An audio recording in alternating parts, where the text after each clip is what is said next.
ఈ కార్యక్రమంలో మనతో మాట్లాడడానికి లైవ్లోకి వచ్చినటువంటి దళిత రత్న, ఇవాళ ఉన్నటువంటి దళిత మేధావుల ఇంటలెక్చువల్ ఫోరానికి ఎన్నో సుదీర్ఘంగా అంబేద్కర్ ఆత్మగౌరవం నిలబడాలన్న ఉద్దేశంతో గత 70-50 సంవత్సరాల నుంచి అనేకమైనటువంటి పోరాటాలు చేసి ఆత్మగౌరవ నినాదాన్ని భుజస్కంధాలపై మోసేటువంటి రాజలింగన్న ఇవాళ ఉన్నటువంటి అంబేద్కర్ గురించి ఇవాళ ఉన్నటువంటి అనేక మంది కాంశీరామ్, బాబు జగజీవన్ అనేక మంది చరిత్రను కూడా చెప్పినటువంటి వ్యక్తి అనే అనేక మంది మహానుభావుల గురించి అనార్గళికంగా చెప్పేటువంటి మేధావి 70 సంవత్సరాల వయసులో కూడా ఇప్పటి కూడా అంబేద్కర్ ఆశయాన్ని మోసేటువంటి ఒక మేధావి రాజలింగన్న దళితరత్న అవార్డు ఇంటలెక్చువల్ దళితరత్న అవార్డు గ్రహీత.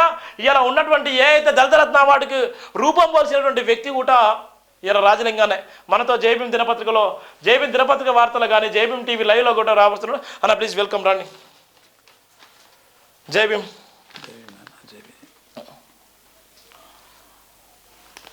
అన్న, అంబేద్కర్ ఆత్మ ఘోషిస్తున్నటువంటి ప్రధాన వార్త కూడా జైభీం దినపత్రికలో ఉంది. దీని గురించి ఏం చెప్పాలనుకుంటున్నారు ఈ సమాజానికి?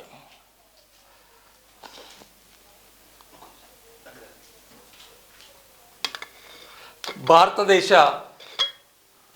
సబ్బండ వర్ణాల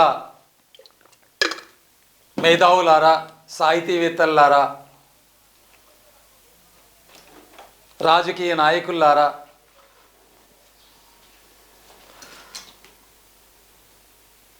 వింటున్నటువంటి ప్రతి ఒక్కరూ, అదేవిధంగా తెలంగాణ, ఆంధ్ర రాష్ట్రంలో వింటున్నటువంటి, చూస్తున్నటువంటి సబ్బండ వర్ణాల నాయకుల్లారా, మహానేతల్లారా, సంస్కారవంతుల్లారా, కుహాన రాజకీయ నాయకుల్లారా, అందరూ వినండి. ఈరోజు జైభీం టీవీ అధినేత శివగారు, చిరంజీవి నన్ను హృదయపూర్తిగా ఆహ్వానించినందుకు ప్రత్యేకంగా నేను శుభాకాంక్షలు తెలియజేస్తున్నా, ఆశీర్వదిస్తున్నాను.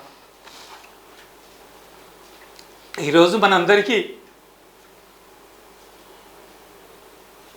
ప్రపంచ మేధావుల్లో ఒకరు, భారతరత్న, శాసన పితాశ్రీ, బడుగు వర్గాల బాంధవుడు, సబ్బండ వర్ణాల మహామేధావి, మార్గదర్శి, ప్రపంచ దేశాల రాష్ట్రపతులు, అధినేతలందరికీ కూడా మార్గదర్శి, వారు పరమపదించినటువంటి 69వ వర్ధంతి సందర్భంగా నా అశ్రు నయనాలతో వారికి శ్రద్ధాంజలి ఘటిస్తూ జోహార్లు అర్పిస్తున్నా.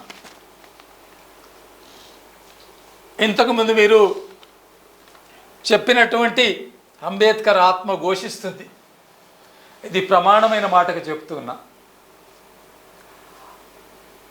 అతనితో సమానమైనటువంటి రీతిలో భారతదేశ చరిత్రలో చిరకాలం నిలిచిపోయేటటువంటి నాయకులు ఎవరన్నా ఉన్నారని అంటే, సంస్కర్తల బాటలు నడిచినారనంటే, రాజకీయ అపర మేధావుల్లో అపర దురంధరుడైనటువంటి రాజకీయ నాయకుడు ఇంకెవరన్నా ఉన్నారనంటే, ఒకరు ఫైటర్ అయితే ఒకరు రైటర్ అయితే, రాజ్యాంగ నిర్మాణంలో అతి కీలక పాత్ర వహించినటువంటి రాజ్యాంగ సభ అధ్యక్షులైనటువంటి అంబేద్కరుడు ఒకరైతే, శాసనపిత అంబేద్కరుడు అయితే, ఫైటర్గా భారత రాజకీయాల్లో దిగ్గజంగా సవాలు విసిరి మన హక్కులను కాపాడి, రాజ్యాంగం రాసినటువంటి హక్కులను కాపాడడంలో అతి కీలకంగా వ్యవహరిస్తూ 40 సంవత్సరాలు తన భుజస్కంధాల మీద వేసుకొని ఒక ఫైటర్గా ఈ దళితుల యొక్క హక్కులను నిలపడంలో ముందున్నటువంటి మాజీ ఉప ప్రధాని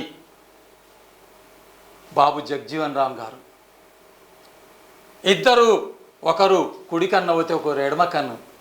అంటే ఒకరు శాసనపిత, ఒకరు హృదయపిత, ఒకరు ఆరాధ్య దైవం. ఈ రకంగా రెండు కూడా సమానంగా.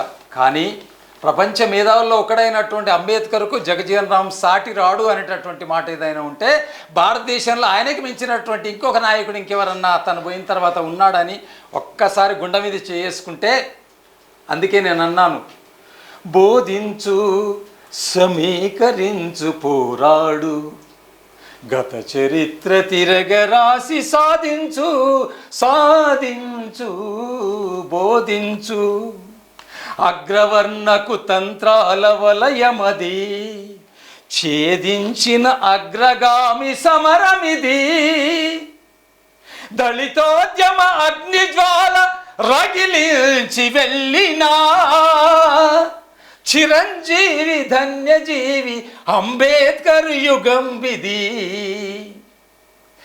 సమతవాది జగజీవను జీవిత సందేశమిది, బోధించు సమీకరించు పోరాడు. అడుగడుగున అవమానపు దైన్య స్థితి, గుండె మండి పెకిలించిన రౌద్ర స్థితి, అవనిలోని అసమానత మూల కారణం శోధించి లిఖించినట్టి అంబేద్కర్ యుగం విధి.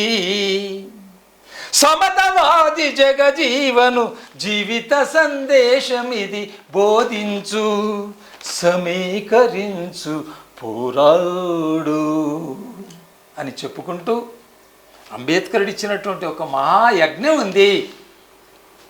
అవే అష్టసూత్రాలు. బౌద్ధమందున అష్టసూత్రములు చదివాడు, స్వార్థం వీడితే సమస్త విజయం వన్నాడు. నిమ్న జాతులను జాగృతి పరిచిన మహాత్ముడు, సమసమాజ వ్యవస్థాపకుండు అంబేద్కరుడు, మహనీయుండు. బుద్ధం శరణం గచ్చామి, ధమ్మం శరణం గచ్చామి, సంఘం శరణం గచ్చామి. చాటించు దళితుడా చాటించు, అంబేద్కర్ పితామహుని వాక్యది నీవు చాటించు. బుద్ధం శరణం గచ్చామి, సంఘం శరణం గచ్చామి, సంఘం శరణం గచ్చామి అని చెప్పుకుంటూ అంబేద్కర్ గారికి ఘనమైన నివాళులర్పించుకుంటూ ఈరోజు బరిగెల శివగారికి నిండుగా పరిపూర్ణ హృదయంతో వారి కార్యవర్గాన్ని దీవిస్తున్నాను. అదేవిధంగా అన్ని ఛానల్స్లో ఉన్నటువంటి అధినేతలందరికీ కూడా నేను శుభాకాంక్షలు, కృతజ్ఞతలు తెలియజేస్తున్నా. ఒక మంచి విషయాన్ని మీరందరూ కూడా ఈ రకంగా ప్రచారం చేయాలని పిలవండి.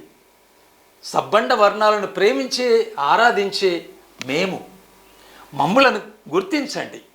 50 సంవత్సరాల ఈ చరిత్రలో సాక్షాత్తుగా సాక్షినైనటువంటి నేను దళితోద్యమాలు ఏ రకంగా నడిచినాయి, ఎందుకు విఫలమైనాయి, ఎందుకు సఫలమైనాయి, ఆనాడున్న ఐక్యత ఏంది, ఈనాడు ఉన్నటువంటి విఫలమైనటువంటి మార్గాలేంటి, వీటన్నిటినీ తెలిసినటువంటి వాడిని. ప్రత్యేకంగా నేను ఈ రోజున ఆంధ్రప్రదేశ్ ఉమ్మడి రాష్ట్రాల్లో ఒక దిగ్గజంగా నిజమైనటువంటి సంస్కరణల బాటలు నడిచినటువంటి కీర్తిశేషులైనటువంటి డాక్టర్ నాగన్న బాబాసాహెబ్ అంబేద్కర్ స్థాపించినటువంటి 1943లో స్థాపించినటువంటి Andhra Pradesh schedule caste employees welfare అసోసియేషన్కి అధ్యక్షుడిగా ఉన్నటువంటి తాను సత్య వరకు కూడా అంబేద్కర్ గారి యొక్క మార్గంలో నడిచినటువంటి వాడు. వారికి నేను అదేవిధంగా గోవిందరాజు గారికి, సూర్యనారాయణమూర్తి గారికి, ఆ అధినేతలందరికీ, టీవీ నారాయణ గారికి, జేడి శ్రీరాములు గారికి, సదాలక్ష్మమ్మ గారికి, లక్ష్మీదేవమ్మ గారికి, కోనేరు రంగారావు గారికి, శ్యామరావు గారికి, జి వెంకటస్వామి, వీళ్ళందరికీ కూడా నేను ఘనమైనటువంటి నివాళులు అర్పించుకుంటూ ఈరోజు జై భీమ్ సంస్థ ఎంత గొప్ప చూడండి. ఈ ఫేస్లో చూడండి, ఒక పిల్లోడు, ఒక 40 సంవత్సరాలు కూడా నిండినటువంటి పిల్లోడు ఎంత దీక్షతో, ఎంత దృఢ సంకల్పంతో ఈ యొక్క జై భీమ్ టీవీని ఏర్పాటు చేసి లక్షలాది రూపాయలు దారబోసి పేబ్యాక్ టు ది సొసైటీ అనే ఒక సిద్ధాంతాన్ని ఏర్పరచుకొని చేస్తున్న ఈ కార్యక్రమానికి నేను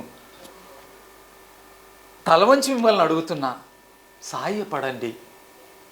సంస్కారవంతులమైనటువంటి మనం సాయపడకపోతే ఇంకెవరు సాయపడతారు? అంబేద్కర్ పేరు మీద సంపాదించుకున్న దాంట్లో కొంతైనా ఇట్లాంటి జై భీమ్ టీవీ లాంటి వాళ్ళందరికీ కూడా మీరు సాయం చేసి ఆదుకోవాలని విజ్ఞప్తి చేసుకుంటూనే నేను 50 సంవత్సరాల్లో అవినీతికి ఆమడ దూరంగా ఉంటూ 25 సంవత్సరాలు ఉద్యోగం చేసిన నేను 25,000 సంపాదించినటువంటి స్థితిలో ప్రత్యేకంగా ఈరోజు నన్ను ఈ టీవీలో సాక్షి నిలబెట్టినటువంటి శివ,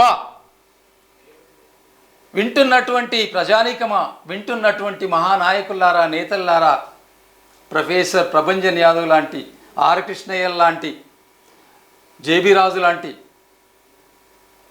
మరి మాకు ఈనాడు మా వారసులైనటువంటి నాయకులు ఎవరైతే చిరంజీవులు ఉన్నారో, ప్రొఫెసర్ ఈ పురుషోత్తం, జీలకర్ర శ్రీను, విశారదన్ గారు, ప్రీతం గారు, రామ్ నరసయ్య గారు, దరువు ఎల్లన్న, ఏపూరి సోమన్న, చిలుక భాస్కర్, పోకల కిరణ్, ప్రొఫెసర్ ముత్తన్న, ప్రొఫెసర్ గాలి వినోద్, ప్రొఫెసర్ తిరుపతి, నత్తానియేల్, అదేవిధంగా వీరస్వామి, కేపీ నరసింహరావు, వీళ్ళందరికీ కూడా నేను ప్రత్యేకంగా శుభాకాంక్షలు తెలియజేస్తున్నా. ఈ ఆశయాన్ని మీరు తీసుకెళ్తున్నందుకు నేను ధన్యుడిని మనవి చేసుకుంటూ, నేను వారికి ఘనమైన నివాళి అర్పించుకుంటూ ప్రత్యేకంగా శుభాకాంక్షలు తెలియజేస్తూ ఒక విషయం చెప్తున్నాను. ఈవేళ వర్గీకరణతో విడిపోతున్నటువంటి మనం వర్గీకరణ అంశాన్ని కూడా తీసుకుంటున్నాను. ఆ లైవ్లోకి పోయే ముందు దాని గురించి మాట్లాడదాం. వర్గీకరణ అనేటువంటి అంశం కూడా రాశాను, దాని గురించి కూడా తీసుకుందాం. చెప్పారు కదా, ఒక మంచి ఇంటెలెక్చువల్ బడుగు బలైన వర్గాల కోసం సుదీర్ఘంగా 50 సంవత్సరాల కంచెలి బాబాసాహెబ్ అంబేద్కర్ గారిని మోస్తున్నటువంటి వ్యక్తి ఇలా ప్రతి ఒక్కరితోనూ కూడా ఆశయంలో భాగంగా అంబేద్కర్ ఆశయం అంటే ఇలాంటి వ్యక్తులను ఈ సమాజానికి పరిచయం చేయాలి, ఈ సమాజంలో పరిచయం ఉన్నటువంటి నాయకులు ఈ సమాజానికి అవసరం కావాలి, ఈ సమాజంలో నిజంగా చాలా వరకు బాబాసాహెబ్ అంబేద్కర్ పేరుతో రాజకీయం చేసి ఆర్థికంగా ఎదిగినటువంటి వ్యక్తులు కనువిప్పు కలగాలి, ఈ సమాజంలో గొప్పగా ఉండాలన్నటువంటి లక్ష్యంతో ఇవాళ ఉన్నటువంటి మనం ఈ సార్ను మీకు పరిచయం చేయడం జరుగుతుంది. మొన్న కూడా గతంలో ఒక వీడియో చేసాం. ఆ వీడియో వల్ల చాలా రెస్పాండ్ వచ్చింది, చాలామంది అద్భుతంగా ఉన్న నేపథ్యంలో. అందుకోసమే ఇవాళ ఉన్నటువంటి సందర్భంలో ఇవాళ అంబేద్కర్ ఆత్మ ఘోషిస్తుంది, ఎవరి కోసం చేయాలి, ఎవరి ఆశయం కోసం నిలబడాలనే లక్ష్యంతో ఇవాళ తీసుకురావడం జరిగింది. సార్కి ప్రత్యేక జైభీం సార్. మీకు ఇవాళ ఉన్నటువంటి ప్రధాన వార్తలో అంబేద్కర్ ఆత్మ ఘోషిస్తుంది అన్నటువంటి రాజకీయం ఏ విధంగా ఉన్న నేపథ్యంలో రాసినటువంటి ప్రధాన వార్త.